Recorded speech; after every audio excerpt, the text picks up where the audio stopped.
Magandang araw po, welcome po sa aking channel, Log9 TV. Nandito po tayo ngayon sa isang busy road dito sa General Trias, Cavite, kung saan meron po tayong short video clip, isang commercial building. May lot area po ito na 100 square meters at may floor area na 200 square meters. Meron po itong tatlong malaking kwarto dito sa taas at sa baba po ay occupied na ng tenant. Kaya upon tripping na lang po namin may present yon. Ito po ay income generating at ang kagandahan po dito, may commercial space ka na at may residential area ka pa dito sa taas na pwede nyo pa rin paupahan.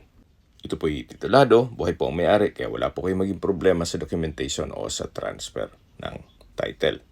Binebenta po ito ni owner sa halagang 11 million pesos. Kung may mga katanungan po kayo, tawag lang po kayo sa aking numero. Maraming salamat po.